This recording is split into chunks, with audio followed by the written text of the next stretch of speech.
Hi friends, నేను మీ వెంకటేశ్వర రెడ్డి. మరి ఈ వీడియోలో తెలుగు మెథడ్స్ బేస్ చేసుకొని ప్రణాళిక రచన వనరుల వినియోగం ఈ టాపిక్ ను బేస్ చేసుకొని మొత్తం 6 ప్రణాళికలు ఈ వీడియోలో క్లియర్ గా ఎక్స్ప్లెనేషన్ ఇవ్వడం అయితే జరిగింది. ఫ్రెండ్స్, మళ్ళీ చెప్తున్నా, మెథడ్స్ అంటేనే theory concept. So theory concept మీరు ఎంత ట్రై చేసినా కానీ, ఎన్ని ఎక్కువ సార్లు విన్నా కానీ, ఎగ్జామ్ రాస్తేనే ఆ క్వశ్చనింగ్ అడిగేటువంటి విధానం తెలుస్తుంది. సో మీరు థియరీ కాన్సెప్ట్ ని ఎప్పటికీ మీరు ఇంపార్టెంట్ పాయింట్స్ నోట్ చేసుకుంటూ ప్రిపేర్ కావాలి. సో మనం ప్రిపేర్ అయ్యే టైంలోనే ఏవైతే మెయిన్ పాయింట్స్ ఉంటాయో వాటిని హైలైట్ చేసుకుంటూ మీరు నోట్స్ క్లియర్ గా రాసుకుంటే మళ్ళీ దానికోసం ఎక్స్ట్రా సమయం కేటాయించాల్సిన అవసరం అయితే ఉండదు. అదే విధంగా ఆ టాపిక్ అయిపోయిన తర్వాత దాన్ని ఒక్కసారి మీరు రివిజన్ కోసం ఎగ్జామ్ రాశారనుకోండి, ఆ క్వశ్చనింగ్ ఏ విధంగా అడుగుతున్నారు అనేది కూడా మీకు క్లియర్ గా తెలుస్తుంది. ఫ్రెండ్స్, మరి వీడియో స్టార్ట్ చేసిన ఒక చిన్న విషయము, మనం ఎస్జిటి ని బేస్ చేసుకొని కంప్లీట్ వీడియోస్ మీకు రెఫరెన్స్ గా ఇస్తూ ఒక షెడ్యూల్ ప్రకారం ఆన్లైన్ ఎగ్జామ్స్ కండక్ట్ చేస్తున్నాము. కొత్త బ్యాచ్ అయితే స్టార్ట్ అవుతుంది. మీరు ఎప్పుడు కాల్ చేసినా కొత్త బ్యాచ్ అయితే ఉంటుంది. సో ఇంకా ఆలస్యం చేసుకోవద్దు. 8341949272 8341949272 ఈ నెంబర్ కి ఇప్పుడే కాల్ ఆర్ మెసేజ్ చేసి మన షెడ్యూల్ ప్రకారం కండక్ట్ చేసేటువంటి వీడియోస్ తో పాటు ఆన్లైన్ ఎగ్జామ్ గ్రూప్ లో జాయిన్ కాగలరు. ఓకే ఫ్రెండ్స్, మరి లేట్ చేయకుండా టాపిక్ లోకి వెళ్దాం. ప్రణాళికలు, నిర్వచనాలు చాలా ఇంపార్టెంట్. నిర్వచనాలు ఎగ్జామ్ పాయింట్ ఆఫ్ వ్యూ లో టచ్ చేయడానికి ఆస్కారం అయితే ఉంటుంది. మరి ప్రణాళిక నిర్వచనాలు అబ్జర్వ్ చేసే ముందు ఫస్ట్ ఇక్కడ ప్రణాళికలు ఏ విధంగా ఏర్పరచుకోవాలనేది ఒకసారి అబ్జర్వ్ చేస్తే, బోధనాభ్యసన ప్రక్రియలు సక్రమంగా కొనసాగాలి అంటే తగిన ప్రణాళిక అనేది చాలా ఇంపార్టెంట్. ప్రణాళిక, అసలు ప్రణాళిక లేనిది మనం ఏది పర్ఫెక్ట్ గా చేయలేము. అదే విధంగా బోధనాభ్యసన పర్ఫెక్ట్ గా కొనసాగాలి అంటే ఖచ్చితంగా దానికంటూ ఒక ప్రణాళిక అనేది అవసరము. మరి ఆ ప్రణాళికకు కొంతమంది శాస్త్రవేత్తలు కొన్ని నిర్వచనాలు ఇచ్చారు. మరి ఆ నిర్వచనాలని మనం ఒక్కసారి అబ్జర్వ్ చేస్తే, ప్రీవియస్ క్వశ్చన్ లో ఒక క్వశ్చన్ ఇచ్చారు ఫ్రెండ్స్. బెంజమిన్ ఫ్రాంక్లిన్ బేస్ చేసుకొని ప్రీవియస్ క్వశ్చన్ పేపర్ లో క్వశ్చన్ ఇవ్వడం అయితే జరిగింది. ఫస్ట్ వన్, జాన్ అర్జెంటీ ఏమని మనకు ప్రణాళికకు నిర్వచనం ఇచ్చారు అంటే, నిర్దేశించుకున్న లక్ష్యాలను చేరడానికి చేయవలసిన కృత్యాలను ఒక క్రమ వరుసలో అమర్చుకోవడమే ప్రణాళిక. ఒక క్రమ వరుసలో అంటే అర్థం ఏంటి? ఒక ఆర్డర్ లో ఏదైతే మనం చేయాలి అనుకుంటున్నామో, నిర్దేశించుకున్నటువంటి లక్ష్యాలను చేరడానికి మనం ఏ లక్ష్యాన్ని అయితే చేరాలని నిర్దేశించుకున్నామో ఆ నిర్దేశించుకోవాల్సిన లక్షణాలు ఎలా ఉండాలంట? క్రమ వరుసలో అంటే ఒక ఆర్డర్ లో అమర్చుకోవడమే ప్రణాళిక అని నిర్వచించిన వారు ఎవరు అంటే జాన్ అర్జెంటీ. సో అర్జెంట్ గా అంటే మనం అర్జెంట్ గా అంటే అర్థం ఏంటి? ఫాస్ట్ గా కొనసాగాలి అంటే ఒక క్రమ పద్ధతి అవసరము. ఒక క్రమ పద్ధతి ఎప్పుడైతే మనం ఏర్పరచుకుంటామో మనం దాన్ని అర్జెంట్ గా అంటే తొందరగా మనం దాన్ని సాధించవచ్చు. మీరు ఈజీగా గుర్తుపెట్టుకోవడము. అర్జెంటీ అంటే అర్జెంట్ గా వెళ్ళాలి అంటే ఏంటి?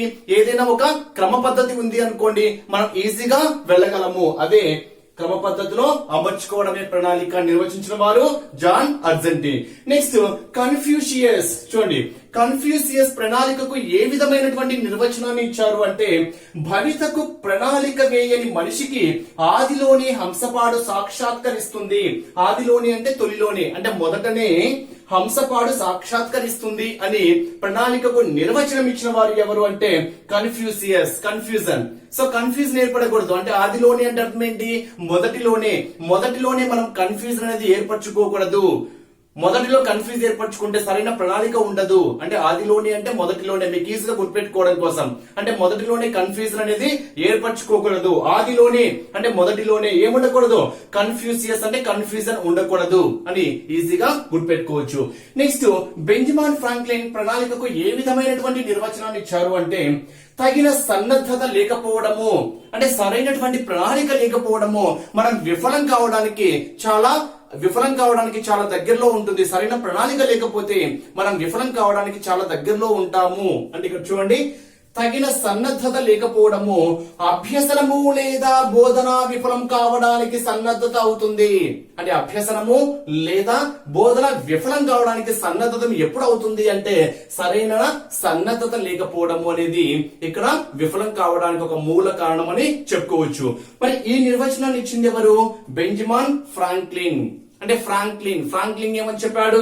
సరైనటువంటి సన్నద్ధత లేకపోవడమే విఫలం కావడానికి దోహదపడుతుంది అని ప్రణాళికకు నిర్వచనం ఇచ్చిన వారు ఎవరు అంటే బెంజమిన్ ఫ్రాంక్లిన్, గుర్తుపెట్టుకోవాలి.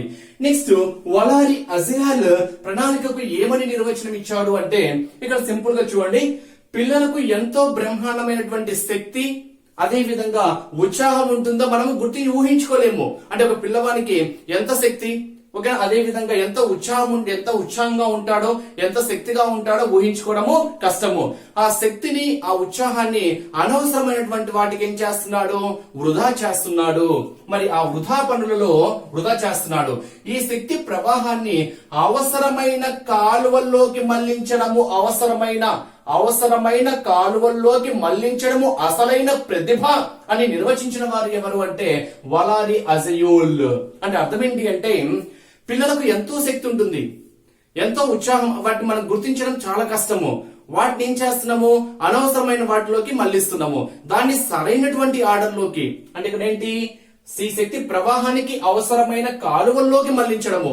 అంటే ఎక్కడైతే అవసరమో దాంట్లో ఆ కాలువల్లోకి పోల్చాడు. కాలువల్లోకి మళ్లించడమే అసలైన ప్రతిభ అని నిర్వచించిన వారు ఎవరు అంటే వలారి అజయూల్. డెఫినేషన్స్ గుర్తుపెట్టుకోవాలి, ఓకేనా. నెక్స్ట్ మరి ఈ ప్రణాళిక యొక్క ప్రయోజనాలు ఏ విధంగా ఉంటాయి? ప్రయోజనాలు చాలా ఇంపార్టెంట్. ప్రీవియస్ క్వశ్చన్ ఎలా ఇచ్చాడు అంటే తరగతి గది బోధనకి క్రమబద్ధం చేసేవి ప్రణాళికలు. అంటే ఎగ్జామ్ పాయింట్ ఆఫ్ వ్యూలో ఈ క్రింది వాటిలో తరగతి గది బోధనను క్రమబద్ధం చేసేవి గుర్తించండి అని ఇచ్చాడు. మరి క్రమబద్ధం చేసేవి ఏంటి అంటే ప్రణాళికలు. చాలా చాలా ఇంపార్టెంట్. అంటే మనం ఏ విధంగా చెప్పొచ్చు అనేది ఒక్కసారి అబ్జర్వ్ చేస్తే, తరగతి బోధనకు క్రమబద్ధం చేసేవి అంటే తరగతి గదిలో బోధన సరిగా జరగాలి అంటే, బోధన పర్ఫెక్ట్ గా ఉండాలి అంటే మనకు సరైన ప్రణాళిక అవసరము. ప్రణాళిక అనేది ఉంటే సరైనటువంటి బోధనను మనము అందించగలము అనేది ఇక్కడ ఇన్నర్ పాయింట్ అనేది మీరు గుర్తుపెట్టుకోవాలి. అంటే తరగతి గది బోధనను క్రమబద్ధం చేసేటివి ఏంటి అంటే ప్రణాళికలు. చాలా చాలా ఇంపార్టెంట్ పాయింట్. అదే విధంగా బోధన సులువవుతుంది. అంటే ఎప్పుడైతే ప్రణాళిక అనేది పర్ఫెక్ట్ గా ఉంటుందో, ఈవెన్ మనకు ప్రాక్టీస్ కూడా అంతే, ప్రిపరేషన్ కూడా అంతే. సరైన ప్రణాళిక ఉంది అనుకోండి, మన ప్రిపరేషన్ కూడా చాలా సులువుగా ఉంటుంది. అదే విధంగా బోధన ప్రణాళిక అనేది పర్ఫెక్ట్ గా ఉంటే బోధన కూడా చాలా సులువు అవుతుంది. ఇంకా కొన్ని ముఖ్యమైనటువంటి పాయింట్స్ కూడా చెప్పొచ్చు. ఏమని, బోధనోపేసర ఉపకరణాలను గుర్తించి సిద్ధం చేసుకోవచ్చు. అంటే సరైన ప్రణాళిక ఉంది అనుకోండి, బోధనోపకరణాలు ఏం అవసరము, మనం ఈరోజు చెప్పాల్సినటువంటి కంటెంట్ ఏంటి, దానికి కావాల్సినటువంటి బోధనోపకరణాలు ఏంటి అనేది మనము సిద్ధం చేసుకోవడానికి కూడా ప్రణాళిక అనేది చాలా ఉపయోగపడుతుంది. నెక్స్ట్ అభ్యయన ఫలితంలో నిరంతర మూల్యాంకనం కోసం కూడా, మూల్యాంకనం చేసుకోవడానికి కూడా ఈ ప్రణాళిక అనేది ఎంతో అవసరం అవుతుంది. రకాలు. మరి ప్రణాళికల్లో చాలా రకాలు ఉన్నాయి. మరి ఎగ్జామ్ పాయింట్ ఆఫ్ వ్యూ లో ఏదైనా ఒక సెంటెన్స్ బేస్ చేసుకుని అది ఏ ప్రణాళికకు సంబంధించింది అని ఎగ్జామ్ పాయింట్ ఆఫ్ వ్యూ అడగడానికి ఛాన్స్ అయితే ఉంటుంది. అంటే exam point of view bit ఏ విధంగా ఉంటుందో ఫస్ట్ చూద్దాం. ఫర్ ఎగ్జాంపుల్, పోయినసారి ఎగ్జామ్ పాయింట్ ఆఫ్ వ్యూ అడిగిన క్వశ్చన్ ఇది. అంటే ప్రీవియస్ క్వశ్చన్ పేపర్లలో ఏ విధంగా అంటే పాఠశాలకు సమాజానికి మధ్య సన్నిహిత సంబంధం ఏర్పరచడము ఏ ప్రణాళికకు సంబంధించింది అని అడిగాడు. చూడండి, ఇక్కడ పాఠశాలకు సమాజానికి మధ్య సన్నిహిత సంబంధం ఏర్పరచడానికి దోహదపడినటువంటి ప్రణాళికను గుర్తించండి అని ఇచ్చాడు. ది కరెక్ట్ ఆన్సర్ ఈజ్ సంస్థాగత ప్రణాళిక. సో సంస్థాగత ప్రణాళిక అంటే సెంటెన్స్ బేస్ చేసుకొని అది ఏ ప్రణాళిక అడగచ్చు. లేదా ఇంకో విధంగా అడిగాడు. ఏ విధంగా అడిగాడంటే ఈ క్రింది వానిలో సంస్థాగత ప్రణాళికకు సంబంధించింది అని ఇచ్చాడు. సంస్థాగత ప్రణాళిక అనేది స్వల్పకాలిక ప్రణాళిక, మధ్యకాల ప్రణాళిక, స్థిరకాల ప్రణాళిక, దీర్ఘకాలిక ప్రణాళిక అని ఇచ్చాడు. సో ఆన్సర్ ఏమవుతుంది అంటే దీర్ఘకాలిక ప్రణాళిక.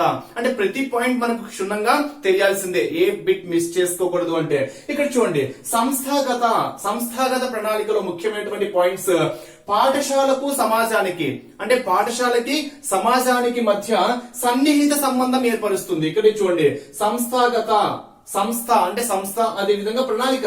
ఈజీ గుర్తుపెట్టుకోవడానికి చిన్న లాజిక్ ఏంటి అంటే సంస్థాగత అంటే సంస్థకి, అదే విధంగా సమాజానికి అంటే పాఠశాలకి, సంస్థ అంటే పాఠశాల, పాఠశాలకి సంస్థ, సమాజానికి అంటే సంస్థకి సమాజానికి మధ్య సన్నిహితం ఏర్పరిచేటువంటి ప్రణాళిక ఏంటి అంటే సంస్థాగత ప్రణాళిక. అంటే మీరు లాజిక్ గా పాఠశాలకు సమాజానికి మధ్య సన్నిహిత సంబంధం ఏర్పరిచేదే సంస్థాగత ప్రణాళిక. అదే విధంగా సంస్థాగత అంటే పాతది, పాత రోజుల్లో అంటే పాత రోజులు అంటే దీర్ఘకాలం అంటే బ్యాక్ వెళ్ళిపోవాలి, చాలా బ్యాక్ వెళ్ళిపోవాలి కాబట్టి దీర్ఘకాలిక ప్రణాళిక. ఈ విధంగా గుర్తుపెట్టుకోవచ్చు. సంస్థాగత గత అంటే గతము అంటే పాత రోజులు అంటే మనం చాలా బ్యాక్ వెళ్ళాలి కదా, చాలా బ్యాక్ వెళ్ళాలి అంటే అది దీర్ఘకాలిక ప్రణాళిక. నెక్స్ట్ విద్యార్థుల ప్రయోజనాలకు పరీక్షించడము. విద్యార్థుల ప్రయోజనాలను పరిరక్షించడము కూడా ఏ ప్రణాళికకు సంబంధించినది అంటే సంస్థాగత ప్రణాళికకు సంబంధించిన, ఒక సంస్థకు సంబంధించింది అంటున్నాం కాబట్టి. నెక్స్ట్ పాఠశాల నిర్వహణలో ప్రజాస్వామ్య విలువలను పెంపొందిస్తుంది. అంటే పాఠశాల నిర్వహణలో మనం ఏదైతే ఒక పాఠశాల నిర్వహిస్తున్నామో ఆ నిర్వహణలో ప్రజాస్వామ్య విలువలను పెంపొందించేది కూడా మనకి ఏమవుతుంది అంటే సంస్థాగత. ఈజీగా చిన్న లాజిక్ ఏంటి అంటే సంస్థ అంటేనే ఒక పాఠశాల, ఒక సంస్థను ఏర్పరచుకుంటున్నాం అంటే ఒక పాఠశాలను, అంటే ఆ పాఠశాల ఏంటి ప్రయోజనాలు పరీక్షించుకోవచ్చు, అదే విధంగా నిర్వహణలో ప్రజాస్వామ్య విలువలను పెంపొందించవచ్చు. అది దీర్ఘకాలిక ప్రణాళిక, సమాజానికి మధ్య సన్నిహిత సంబంధాన్ని కూడా ఏర్పరుస్తుంది. నెక్స్ట్ పాఠశాలకు అవసరమైన ఆర్థిక మానవ శక్తి వనరులను సేకరించి సద్వినియోగం చేయడము. అంటే ఏవైతే మనకు అవసరమో ఆ అవసరాన్ని బేస్ చేసుకొని వనరులను కానివ్వండి, ఆర్థికం కానీ సద్వినియోగం చేసుకోవడం కూడా ఏ ప్రణాళిక కిందికి వస్తుంది అంటే మనము సంస్థాగత ప్రణాళికలో చెప్పుకోవచ్చు. నెక్స్ట్ ఇది కూడా ప్రీవియస్ క్వశ్చన్ పేపర్ లో ఇచ్చాడు. ఏ విధంగా ఇచ్చాడు అంటే ఇప్పుడే చెప్పాను కదా, పాఠశాలకు సమాజం నుండి లభించే వనరులు అనేది చూడండి, పాఠశాలకు సమాజం నుండి లభించే వనరులు ఏ ప్రణాళికకు సంబంధించినవి అని అడిగాడు. ఏ ప్రణాళిక అంటే ఆన్సర్ ఏమవుతుంది సంస్థాగత ప్రణాళిక. అంటే ఇక్కడ ఏదో చెప్పాను చూడండి, పాఠశాలకు సమాజానికి మధ్య సన్నిహిత సంబంధం ఏర్పరుస్తుంది అంటున్నాం. అంటే సమాజాన్ని బేస్ చేసుకొని సమాజం నుండి లభించే వనరులు కూడా ఏ ప్రణాళికలో ఉంటాయి అంటే సంస్థాగత ప్రణాళిక. అదే విధంగా ప్రభుత్వం నుంచి వచ్చేటువంటి వనరులు కూడా, అంటే ప్రీవియస్ క్వశ్చన్ లో ఇలా అడిగాడు, పాఠశాలకు సమాజం నుండి లభించేటువంటి వనరులు ఏ ప్రణాళిక కిందికి వస్తుంది? ఆన్సర్ ఏమవుతుంది సంస్థాగత ప్రణాళిక. నెక్స్ట్ మరి కొన్ని ముఖ్యమైనటువంటి డేట్స్ కూడా గుర్తుపెట్టుకోవాలి. అంటే పాఠశాల అంటేనే జాతీయ దినోత్సవాలు, జాతీయకు సంబంధించినవి, అంతర్జాతీయ సంబంధించినటువంటి ఉత్సవాలు ఏ ఏ తేదీలలో సెలబ్రేట్ చేసుకుంటారు అనేది కూడా నోటేట్ చేసుకోవాలి. ప్రీవియస్ క్వశ్చన్ పేపర్ లో ఒక బిట్ కూడా టచ్ చేశాడు. ఫస్ట్ ఒక ఆర్డర్ లో మనం అబ్జర్వ్ చేస్తే యువజనోత్సవము అంటేనే యువత, యువ అంటేనే మనకు గుర్తు రావాల్సింది ఎవరు? స్వామి వివేకానంద. యువ జనోత్సవము అంటే మనకు యువ అంటేనే మనకు గుర్తు రావాల్సింది ఎవరు? స్వామి వివేకానంద. స్వామి వివేకానంద జయంతిని మనము యువ జనోత్సవంగా సెలబ్రేట్ చేసుకుంటాము. ఎప్పుడు అంటే జనవరి 12. అంటే యువత అంటేనే సంక్రాంతి సంబరాల్లో సంక్రాంతి సంబరాల్లో ఉత్సాహంగా పాల్గొంటారు. సంక్రాంతి సంబరాలు అంటేనే మనకు జనవరి 13 కదా. జనవరి 13 అంటే ముందు రోజు యువ జనోత్సవం అంటే సంక్రాంతి సెలబ్రేషన్ కి ముందు అని గుర్తుపెట్టుకుంటే చాలు. అంటే జనవరి 13 కదా, 13, 14, 15 అంటే ముందు అంటే జనవరి 12 స్వామి వివేకానంద జయంతి సందర్భంగా యువ దినోత్సవాన్ని జరుపుకుంటారు. నెక్స్ట్ అంతర్జాతీయ మాతృభాషా దినోత్సవము. అంతర్జాతీయ మాతృభాషా దినోత్సవము ఏ తేదీన జరుపుకుంటారు అంటే ఫిబ్రవరి 21. గుర్తుపెట్టుకోవాలి, ఫిబ్రవరి 21 మాతృభాషా దినోత్సవము. అంటే మీకు జస్ట్ ఒక లాజిక్ ఫ్రెండ్స్, ఇది వేరే ఉద్దేశించి కాదు, అర్థం చేసుకోవడం కోసం. ఓకేనా, మాతృభాష అంటే ఫిబ్రవరి 21 అంటే ఫిబ్రవరి 14 అంటే చూడండి, ఫిబ్రవరి 14 నెక్స్ట్ వీక్. అంటే ఫిబ్రవరి 14 +7 చేసామనుకోండి, ఫిబ్రవరి 14 అంటే మీకు అందరికి తెలిసిందే. ఫిబ్రవరి 14 ఏ రోజు వస్తుందో నెక్స్ట్ వీక్ లో అంటే +7 చేసామనుకోండి, అదే మనకి ఏమవుతుంది అంటే ఓకేనా, మాతృభాష దినోత్సవము. నెక్స్ట్ అంతర్జాతీయ మహిళా దినోత్సవం ఎప్పుడు అంటే మార్చి 8.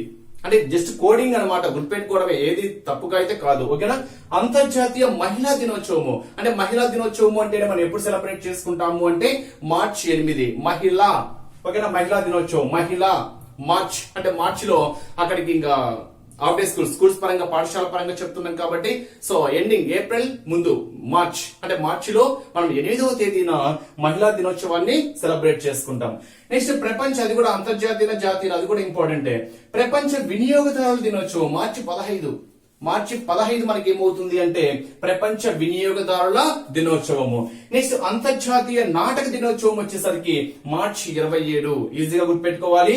యువ దినోత్సవం వచ్చేసరికి జనవరి 12, అంతర్జాతీయ మాతృభాష దినోత్సవం వచ్చేసరికి ఫిబ్రవరి 21.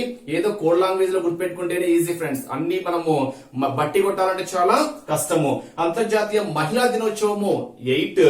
నెక్స్ట్ ప్రపంచ వినియోగదారుల దినోత్సవము మార్చి 15. అంతర్జాతీయ నాటక దినోత్సవము మార్చి 27. తెలుగు నాటక రంగ దినోత్సవం ఏ రోజు సెలబ్రేట్ చేసుకుంటారు అంటే ఏప్రిల్ 16. తెలుగు నాటక రంగ దినోత్సవము అంటేనే మనకేం గుర్తు రావాలి? ఏప్రిల్ 16. మరి ఎవరిని బేస్ చేసుకుని సెలబ్రేట్ చేసుకుంటారు అంటే కందుకూరి వీరేశలింగం జయంతిని బేస్ చేసుకొని. నెక్స్ట్ తెలుగు భాషా దినోత్సవం ఆగస్టు 29. తెలుగు భాషా దినోత్సవము గిడుగు జయంతి సందర్భంగా సెలబ్రేట్ చేసుకుంటారు. నెక్స్ట్ ఉపాధ్యాయ దినోత్సవము సెప్టెంబర్ 5. అంటే మనకు గుర్తొచ్చేది డాక్టర్ సర్వేపల్లి రాధాకృష్ణన్ జన్మదినోత్సవము. ఇక్కడ పోయినసారి లాస్ట్ టైం అంటే గత ప్రశ్న పత్రాల్లో క్వశ్చన్ పేపర్ ఎలా ఇచ్చాడంటే ఫ్రెండ్స్ చాలా క్రిటికల్ గా అడిగాడు. ఏ విధంగా అడిగాడు అంటే అక్టోబర్ 5 ఏం సెలబ్రేట్ చేసుకుంటాము, ఏ దినోత్సవంగా చెప్పుకుంటామని అడిగాడు. అంటే ఆప్షన్స్ లో మహిళా దినోత్సవము, ప్రపంచ ఉపాధ్యాయ దినోత్సవం అంటేనే మీకు సెప్టెంబర్ 5 అని ఫిక్స్ చేసుకోవద్దు. ప్రపంచ ఉపాధ్యాయ దినోత్సవం వచ్చేసరికి అక్టోబర్ 5. సెప్టెంబర్ తర్వాత అక్టోబర్, చూడండి ఇక్కడ ఈజీ గుర్తుపెట్టుకోవచ్చు. September 5, October 5. సెప్టెంబర్ 5 వచ్చేసరికి డాక్టర్ సర్వేపల్లి రాధాకృష్ణన్ జన్మదినోత్సవం సందర్భంగా మనం ఉపాధ్యాయ దినోత్సవాన్ని సెలబ్రేట్ చేసుకుంటాం. అదే ప్రపంచ ఉపాధ్యాయ దినోత్సవాన్ని ఏ రోజు సెలబ్రేట్ చేసుకుంటారు అంటే అక్టోబర్ 5. గత ప్రశ్న పత్రాల్లో అడిగినటువంటి బిట్ ఇది. నెక్స్ట్ అంతర్జాతీయ అక్షరాస్యతా దినోత్సవము. అంతర్జాతీయ అక్షరాస్యతా దినోత్సవం ఏ రోజు సెలబ్రేట్ చేసుకుంటారు అంటే సెప్టెంబర్ 8. అంటే ఇక్కడ ఉపాధ్యాయ దినోత్సవం సెలబ్రేట్ చేసుకొని తర్వాత అక్షరాస్యతా దినోత్సవాన్ని సెలబ్రేట్ చేసుకుంటారు గుర్తుపెట్టుకోవడానికి సెప్టెంబర్ 8. నెక్స్ట్ అంతర్జాతీయ సంగీత దినోత్సవాన్ని ఏ రోజు సెలబ్రేట్ చేసుకుంటాము అంటే అక్టోబర్ 1. డేట్స్ నోటెడ్ చేసుకోవాలి, మీరు నీట్ గా రాసుకొని చిన్న లాజిక్ ద్వారా గుర్తుపెట్టుకోవచ్చు. నెక్స్ట్ జాతీయ ఐక్యతా దినోత్సవాన్ని మనం ఏ రోజు సెలబ్రేట్ చేసుకుంటాము అంటే అక్టోబర్ 31. మరి ఎవరి జన్మదినం సందర్భంగా అంటే సర్వేపల్లి రాధాకృష్ణన్. నెక్స్ట్ సర్దార్ వల్లభాయ్ పటేల్. జాతీయ ఐక్యతా దినోత్సవాన్ని అక్టోబర్ 31 సెలబ్రేట్ చేసుకుంటాం. మరి ఎవరి జన్మదినం సందర్భంగా అంటే సర్దార్ వల్లభాయ్ పటేల్. నెక్స్ట్ జాతీయ విద్యా దినోత్సవము వచ్చేసరికి నవంబర్ 11 సెలబ్రేట్ చేసుకుంటాము. నెక్స్ట్ బాలల దినోత్సవం అంటే మనకు తెలిసిందే నవంబర్ 14 జవహర్లాల్ నెహ్రూ జయంతి సందర్భంగా. నెక్స్ట్ జాతీయ సమైక్యతా దినోత్సవాన్ని వచ్చేసరికి నవంబర్ 19 సెలబ్రేట్ చేసుకుంటాము ఇందిరాగాంధీ జయంతి సందర్భంగా. నెక్స్ట్ చాలా ఇంపార్టెంట్ పాయింట్, ఒక్కసారి మనం అబ్జర్వ్ చేస్తే అడగడానికి ఛాన్స్ ఉండేటువంటి బిట్ ఇది. ప్రతి పాఠశాల ఉన్నత ప్రమాణాలను సాధించడానికి సంస్థాగత ప్రణాళిక అవసరమని నిర్ధారించింది ఎవరు? చూడండి ఇక్కడ ప్రతి పాఠశాల ఉన్నత ప్రమాణాలను సాధించడానికి అంటే ఉన్నత ప్రమాణాలను సాధించాలి అంటే సంస్థాగత ప్రణాళిక చాలా అవసరము అని చెప్పింది ఎవరు అంటే సంస్థాగత ప్రణాళిక అవసరమని నిర్ధారించింది ఎవరు అంటే కొఠారి కమిషన్. చాలా చాలా ఇంపార్టెంట్ పాయింట్. విద్యా ప్రణాళిక రెండవది వచ్చేసరికి మరి విద్యా ప్రణాళిక ఏ విధంగా ఉంటుంది, మరి నిర్వచనాలు చాలా ఇంపార్టెంట్. ఫస్ట్ విద్యా ప్రణాళికను ఆంగ్లంలో కరికులం అంటారు. మరి కరికులం అంటే ఏంటో మీకు తెలిసిందే. కరికులం అనేది లాటిన్ భాషా పదమైన కురేరే నుండి గ్రహించారు. మరి అంటే అర్థం ఏంటి అంటే పరుగు పందెం లేదా పరిగెత్తడం అనేటువంటి అర్థాన్ని ఇస్తుంది. ఇక్కడ ఎగ్జామ్ పాయింట్ ఆఫ్ వ్యూలో ఏ భాషా పదమైనటువంటి ఓకేనా కురేరే నుంచి గ్రహించారు అంటే ఏ భాషా పదము? లాటిన్ భాషా పదమైనటువంటి గుర్తుపెట్టుకోవాలి. లేదా ఈ వర్డ్ ఇచ్చేసి ఏ భాషా పదము అంటాడు. ఏ భాషా పదము? లాటిన్ భాషా పదము. మరి అర్థం ఏంటి అంటే గమ్యాన్ని చేరడము అర్థం ఏంటి? గమ్యాన్ని పరిగెత్తడము అంటేనే, పరిగెత్తడము ఎందుకు పరిగెత్తాము? మనం గమ్యాన్ని చేరుకోవడం కోసం పరిగెత్తాము కాబట్టి గమ్యాన్ని చేరడము అనేటువంటి అర్థాన్ని మనం ఇక్కడ చెప్పుకోవచ్చు. మరి విద్యా ప్రణాళిక అంటే విద్యార్థుల్లో చైతన్యం తీసుకురావాల్సినటువంటి ముఖ్య సాధనం ఏంటి అంటే విద్యా ప్రణాళిక. అంటే విద్యార్థుల్లో చైతన్యం తీసుకురావడానికి మనం ఉపయోగించేటువంటి ముఖ్య సాధనం ఏమని చెప్పుకోవచ్చు అంటే విద్యా ప్రణాళిక అని చెప్పుకోవచ్చు. నెక్స్ట్, విద్యా విధానంలో విద్యార్థి చేయవలసిన సమగ్రమైన ప్రయోగాల మొత్తమే మనకేమవుతుంది అంటే విద్యా ప్రణాళిక అవుతుంది. మరి నిర్వచనాలు చాలా ఇంపార్టెంట్. గత ప్రశ్న పత్రాల్లో కూడా ప్రీవియస్ ప్రశ్న పత్రాల్లో ఒక నిర్వచనం అయితే కనిపించడం అయితే జరిగింది.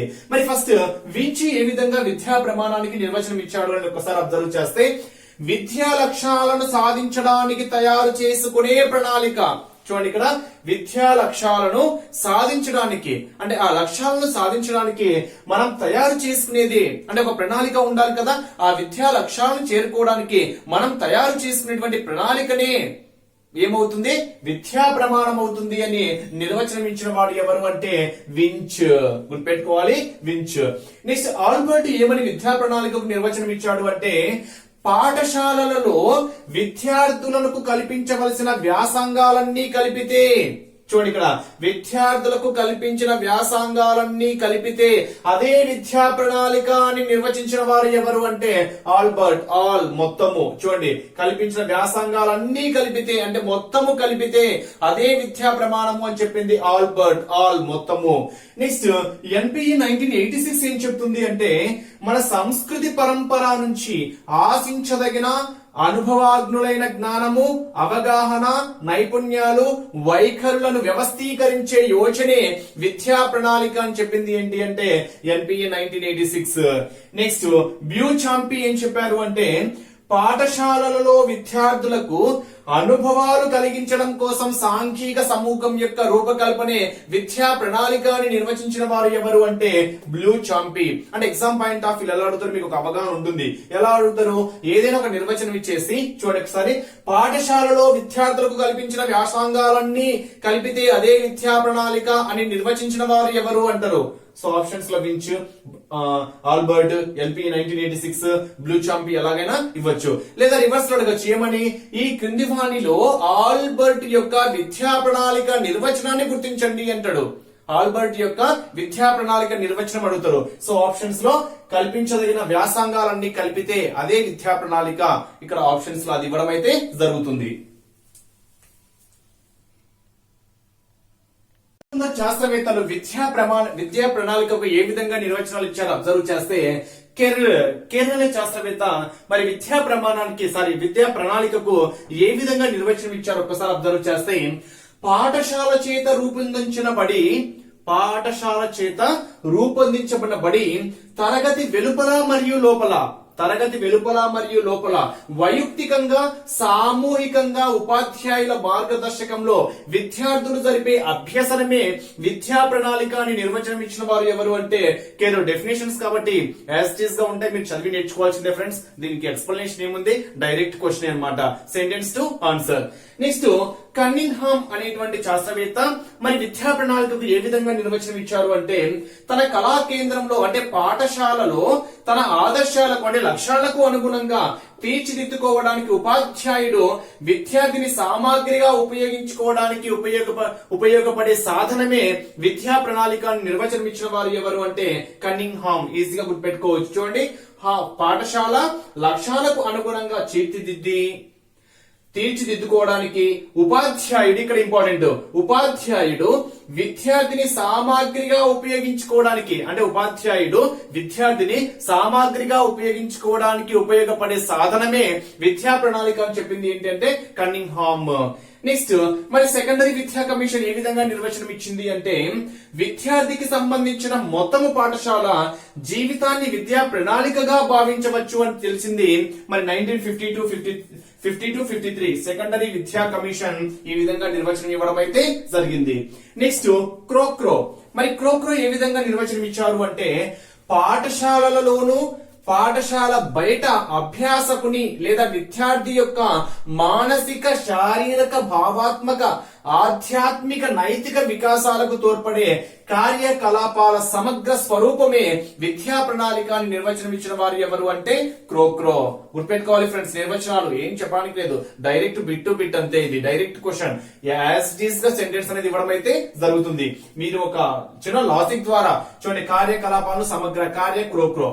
సో ఇక్కడ మీరు గుర్తుపెట్టుకోవాల్సింది పాఠశాలల్లోనూ అదే విధంగా బయట విద్యార్థి యొక్క మానసిక, శారీరక, భావాత్మక, ఆధ్యాత్మిక, నైతిక వికాసానికి తోడ్పడే కార్యకలాపాల యొక్క సమగ్ర స్వరూపమే విద్యా ప్రణాళిక అని చెప్పింది. కార్యకలాపాల స్వరూపం, కార్యకలాపాలు కోక్రో. ఈజీగా ఏదో ఒక విధంగా లాజిక్ అయితే మీరు వెతుక్కోవాలి. నెక్స్ట్ ఫిలిప్స్ టేలర్ ఏ విధంగా చెప్పాడు అంటే, అంశం, బోధనా పద్ధతులు, ఉద్దేశాలు, ఈ 3 రంగాలతో ఏంటంటే ఆ 3 రంగాలు, అంశం ఒకటి, బోధనా పద్ధతులు ఒకటి, ఉద్దేశాలు ఒకటి, మరి ఈ 3 రంగాలతో కూడినదై పరస్పర ప్రభావం కలదే విద్యా ప్రణాళిక అని నిర్వచనం ఇచ్చిన వారు ఎవరు అంటే ఫిలిప్స్ టేలర్. నెక్స్ట్ పౌల్ హార్ట్స్ ఏ విధంగా చెప్పాడు అంటే, విద్యార్థి సాధించాల్సిన విద్యా లక్ష్యాలు నెరవేరడానికి పాఠశాల నిర్వహించే కార్యకలాపాల సమూహమే, ఇక్కడ చూడండి, పాఠశాల నిర్వహించే కార్యకలాపాల సమూహమే విద్యా ప్రణాళిక. ఇక్కడేంటి, వికాసానికి తోడ్పడే కార్యకలాపాల సమగ్ర ఇక్కడ మీరు 2 కన్ఫ్యూజ్ కావద్దు. ఇక్కడ వికాసానికి తోడ్పడే కార్యకలాపాల సమగ్ర స్వరూపము, ఇక్కడైతే పాఠశాల నిర్వహించే కార్యకలాపాల సమూహమే విద్యా ప్రణాళిక అని చెప్పింది ఇక్కడ ఎవరు, పౌల్ హార్ట్స్. నెక్స్ట్ గాంధీ ఏ విధంగా చెప్పాడు అంటే, మానవుని శారీరక, మానసిక, ఆధ్యాత్మిక శక్తియుక్తులను, సామర్థ్యాలను గుర్తించి సమగ్రంగా బహిర్గతమనరించే సాధనము విద్య అని తెలిపిన వారు ఎవరు అంటే మహాత్మా గాంధీ. మరి ఇక్కడ ఒక ఇంపార్టెంట్ పాయింట్ అబ్జర్వ్ చేస్తే, విద్యార్థుల సంపూర్ణ మూర్తిమత్వాన్ని అభివృద్ధి చేసేదే విద్యా ప్రణాళిక.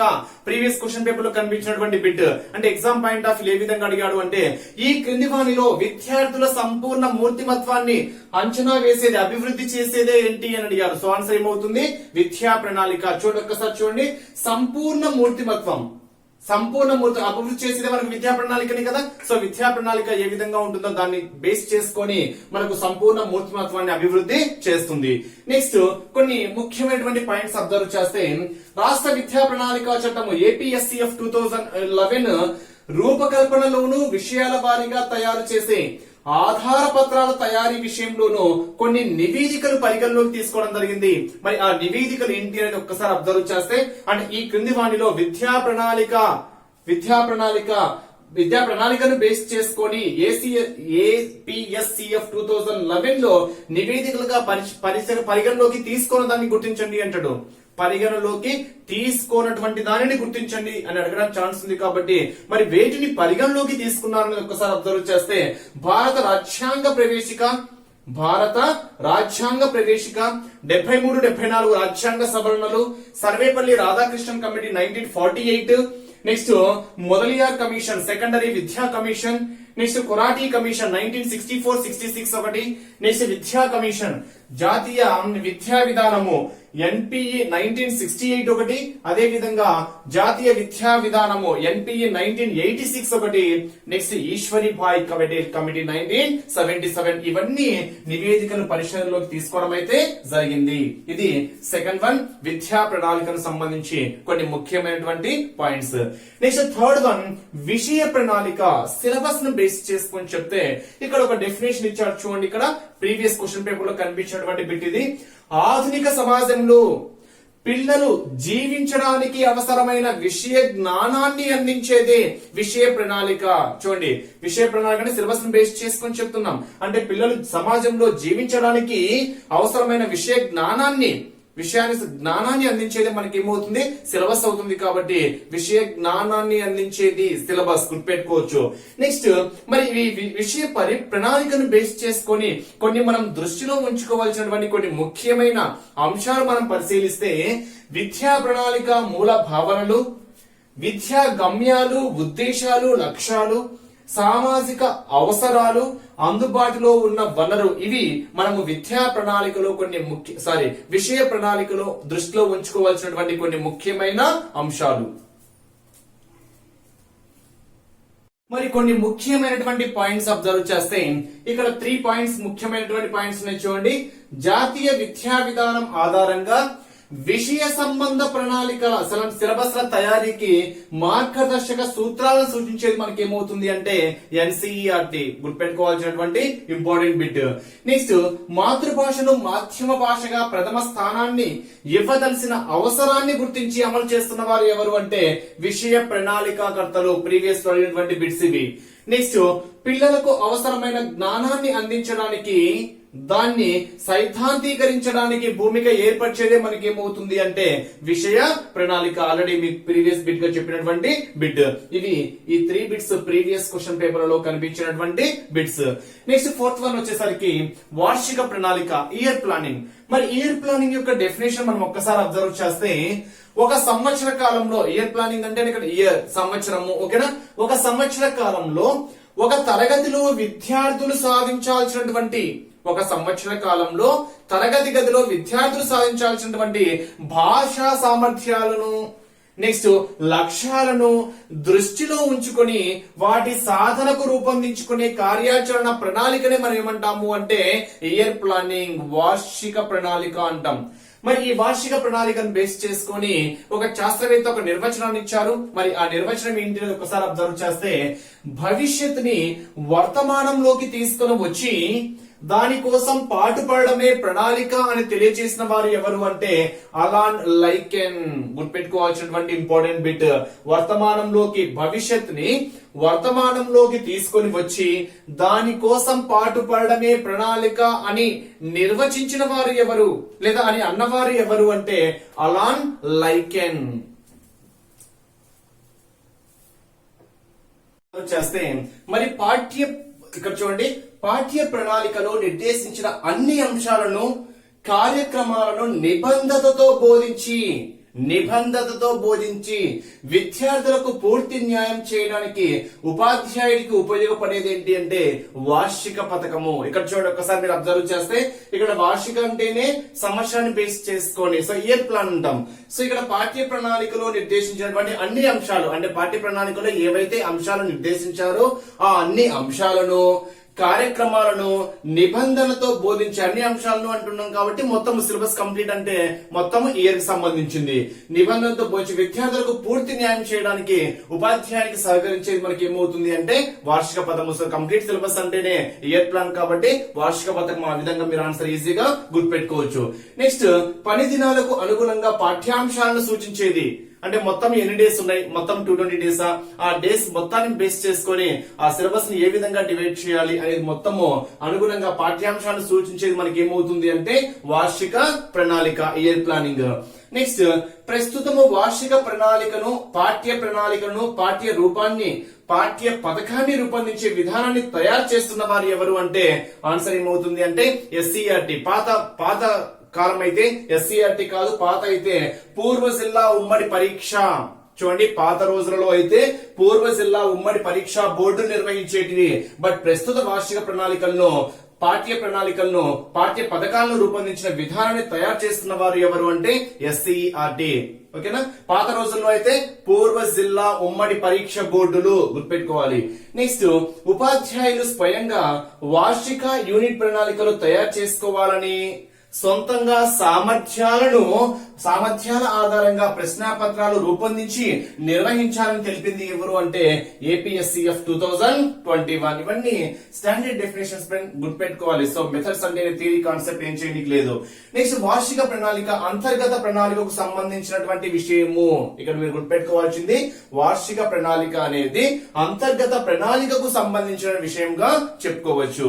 మరి కొన్ని ముఖ్యమైనటువంటి సోపానాలు, అంశాలు మనం అబ్జర్వ్ చేస్తే, సోపానాలు తరగతి, విషయము, అవసరమైన పీరియడ్ల సంఖ్య, సంవత్సరం పూర్తి అయ్యేసరికి పిల్లలు సాధించవలసిన సామర్థ్యాలు, నెలల వారీగా పాఠశాల విభజన, ఉపాధ్యాయుని ప్రతిస్పందనలు, అదే విధంగా ప్రధానోపాధ్యాయుని సలహాలు, సూచనలు. ఇవన్నీ మనకి వార్షిక ప్రణాళికలో ఉండేటువంటి సోపానాలు. మరి కొన్ని పొందుపరచవలసినటువంటి అంశాలు కూడా మనం అబ్జర్వ్ చేస్తే, ఫస్ట్ వన్ కింద విద్యార్థులు ఏ సామర్థ్యాలు సాధించాలి, అసలు విద్యార్థులు ఏ ఏ సామర్థ్యాలను సాధించాలి అనేది మనం ఒక పొందుపరిచిన అంశంగా చెప్పుకోవచ్చు.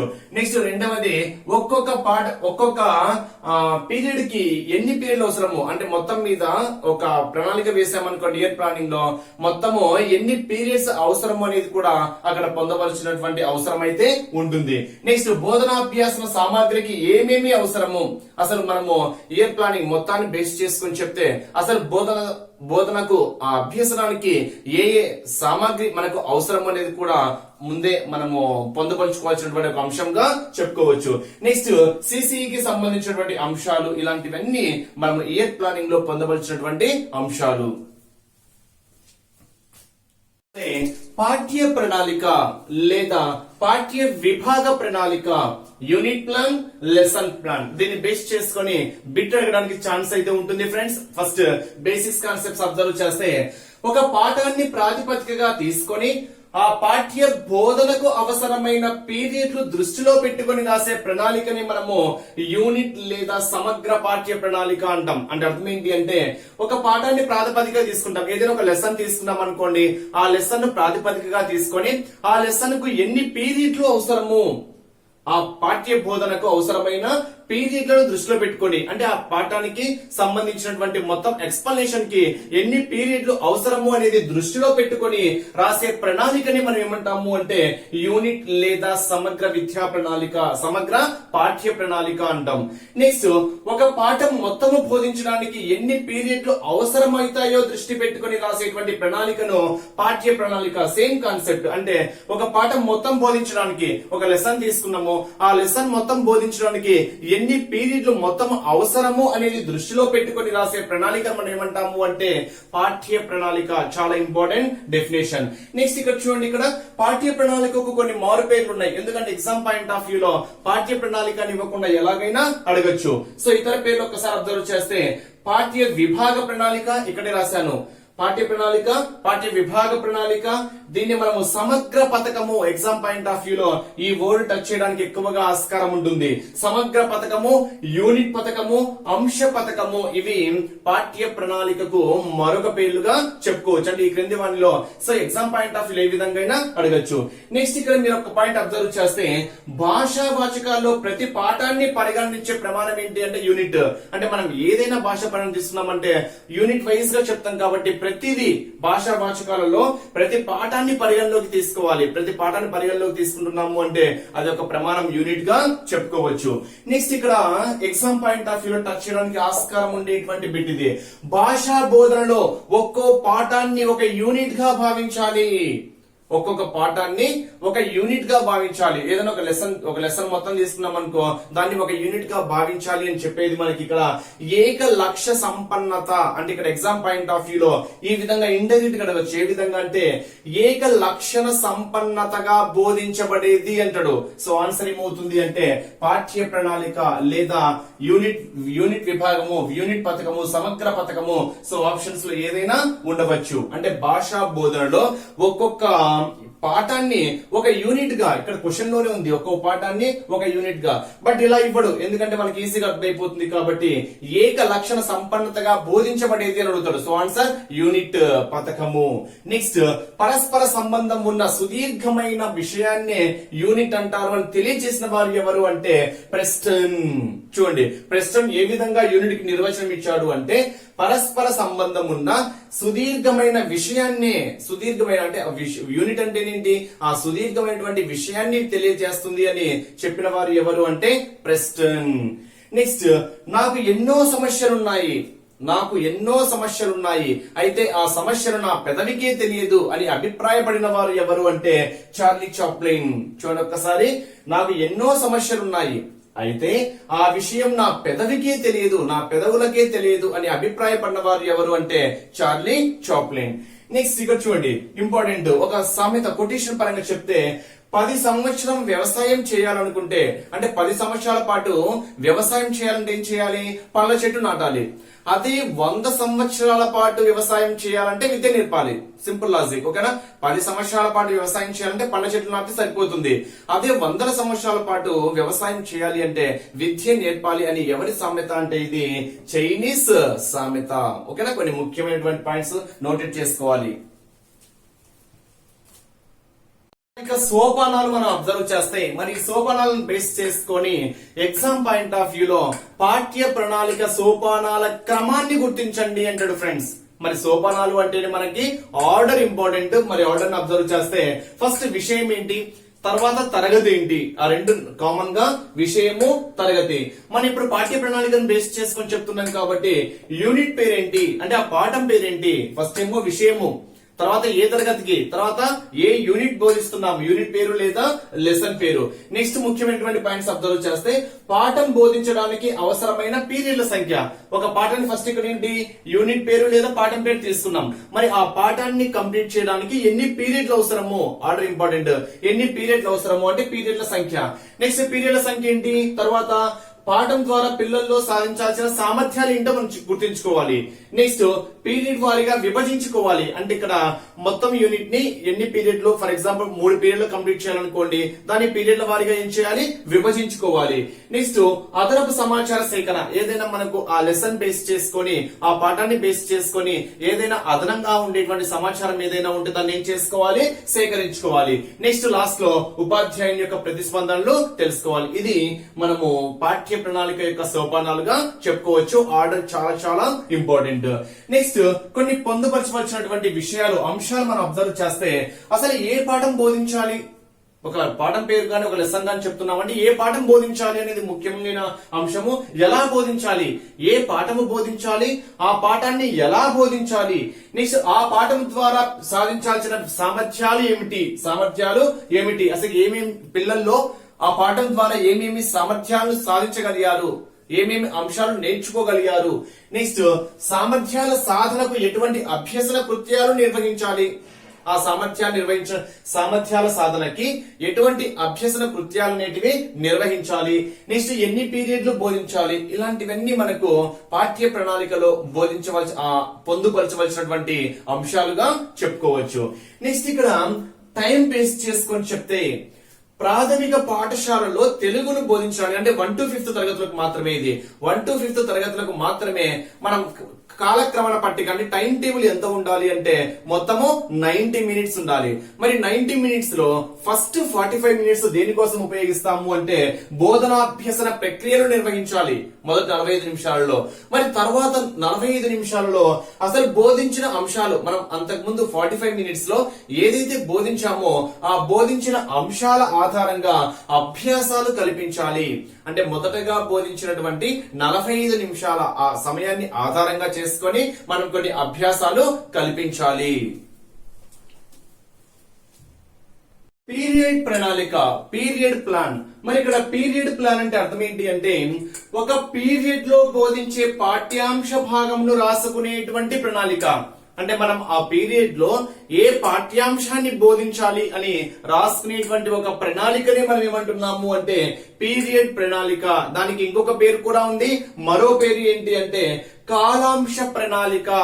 గుర్తుపెట్టుకోవాలి ఫ్రెండ్స్, పీరియడ్ ప్రణాళిక అన్నా ఒకటే, కాలాంశ ప్రణాళిక అన్నా ఒకటే. అంటే అర్థం ఏంటి, ఒక పీరియడ్ లో బోధించే పాఠ్యాంశ బోధనను అంటే మనం ఆ పీరియడ్ లో ఏ పాఠ్యాంశ బోధనను బోధించాలి అని మనం వేసుకునేటువంటి ఒక ప్రణాళిక, మనం రాసుకునేటువంటి ఒక ప్రణాళిక. నెక్స్ట్ ఇక్కడ చూడండి, ఒక పీరియడ్ లో ఒక నిర్ణీత పాఠ్యాంశాన్ని లేదా పాఠ్య భాగాన్ని బోధించడానికి తయారు చేసుకున్న పథకమే మనకి ఏమవుతుంది అంటే పీరియడ్ పథకము. నెక్స్ట్ ఇక్కడ ఇంకో పాయింట్, ముఖ్యమైనటువంటి పాయింట్ అబ్జర్వ్ చేస్తే పాఠ్య ప్రణాళికకు అనుగుణంగా తయారు చేసుకోదలిచినది. చాలా ఇంపార్టెంట్. చూడండి, పాఠ్య ప్రణాళిక ఏ విధంగా ఉంది, పాఠ్య ప్రణాళికకు అనుగుణంగా తయారు చేసుకోవలసినది ఏంటి అంటే పీరియడ్ ప్రణాళిక. అంటే పాఠ్య ప్రణాళిక అంటే లెసన్ ప్లాన్ ఏ విధంగా ఉంది అనేది ఆ మొత్తము ఆ పాఠ్యానికి సంబంధించినటువంటి అంశాన్ని ఎన్ని పీరియడ్లుగా డివైడ్ చేసుకోవాలి, ఎన్ని పీరియడ్ లో మనం క్లియర్ గా బోధించగలము అంటే ఆ పాఠ్య ప్రణాళికకు అనుగుణంగానే మనము ఈ పీరియడ్ ప్రణాళిక అనేది తయారు చేసుకోవాలి. నెక్స్ట్ ఇక్కడ రెండు ముఖ్యమైనటువంటి పాయింట్స్ ఉన్నాయి, but exam point of view అడగడానికి ఛాన్స్ ఉండేటువంటి బిట్. ఉపాధ్యాయుడు వివరంగా రాసుకోవాల్సిందేమో పాఠ్య ప్రణాళిక. ఇక్కడ చూడండి, ఉపాధ్యాయుడు వివరంగా రాసుకోవాల్సింది పాఠ్య ప్రణాళిక. అంటే ఆ పాఠం ఏంటి వాట్ ఈస్ వాట్ అనేది ఉపాధ్యాయుడు రాసుకోవాలి. అదే విధంగా ఛాత్రోపాధ్యాయుడు వివరంగా రాసుకోవాల్సింది ఏంటి అంటే పీరియడ్ ప్రణాళిక. అంటే ఏ పీరియడ్ లో నువ్వు ఏమి బోధించావు అంటే ఇక్కడ ఉపాధ్యాయుడు ఏం చేయాలి, ఆ పాఠ్య ప్రణాళికలో ఒక పాఠాన్ని బేస్ చేసుకొని ఎన్ని భాగాలుగా విభజించుకోవాలి, ఎన్ని పీరియడ్లుగా చెప్పాలి, దానికి కావాల్సినటువంటి ఏంటి వాట్ ఈస్ వాట్ అని ఉపాధ్యాయుడు రాసుకోవాలి. మరి ఆ రోజు ఏం చెప్పావు పీరియడ్ లో, ఆ పీరియడ్ లో ఏమి ఎక్స్ప్లెయిన్ చేసావు ఆ పీరియడ్ అని ఎవరు రాసుకోవాలి, ఛాత్రోపాధ్యాయులు వివరంగా రాసుకోవాల్సి వస్తుంది. నెక్స్ట్ ఒక శీర్షికకు సంబంధించిన ప్రణాళికనే మనకి ఏమవుతుంది అంటే పాఠ్య పథకము. మరి ఈ పీరియడ్ ప్రణాళిక యొక్క సోపానాల క్రమం ఏంటి, ఆ సోపానాల క్రమం చాలా ఇంపార్టెంట్. ఈ క్రింది వాటిలో పీరియడ్ ప్రణాళిక సోపాన క్రమాన్ని గుర్తించండి అంటాడు. సో ఫస్ట్ వన్ విషయము తరగతి కామన్. నెక్స్ట్ పీరియడ్ పరంగా చెప్తున్నాం కాబట్టి అసలు ఆ పీరియడ్ లో మనం బోధించాల్సినటువంటి పాఠం ఏంటి అంటే ఫస్ట్ మనకి ఏం తెలియాలి, పాఠం పేరు తెలియాలి. మరి ఆ పాఠాన్ని నువ్వు ఎన్ని పీరియడ్లలో చెప్పాలనుకుంటున్నావు అంటే పీరియడ్ల సంఖ్య తెలియాలి. మరి ప్రతి పీరియడ్ మొత్తం ఎంత సమయాన్ని కేటాయిస్తున్నావు సమయం చెప్పాలి. నెక్స్ట్ బోధనాంశం ఏంటి, దాని యొక్క సామర్థ్యం ఏంటో చెప్పాలి. నెక్స్ట్ సాధించాల్సినటువంటి సామర్థ్యాన్ని గురించి చెప్పాలి.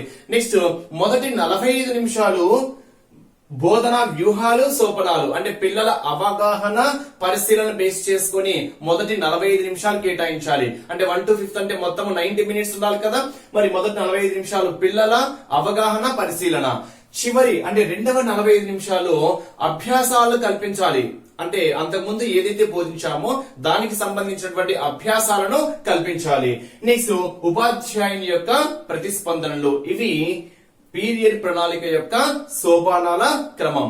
నెక్స్ట్ మరి అక్కడ పొందుపరచవలసినటువంటి అంశాలండి ఏంటి అంటే అసలు ఏం బోధించాలి, లెసన్ చెప్తున్నాం అనుకోండి, ఫర్ ఎగ్జాంపుల్ ఏం బోధించాలి, ఎలా బోధించాలి, ఏ సామర్థ్యాలను సాధించాలి, ఏ కృత్యాలు నిర్వహించాలి, పిల్లల యొక్క ప్రతిస్పందనలు ఏ విధంగా ఉన్నాయి, పిల్లల యొక్క అవగాహన పరిశీలన, ఇలాంటివి మనం పొందుపరవలసినటువంటి అంశాలుగా చెప్పుకోవచ్చు.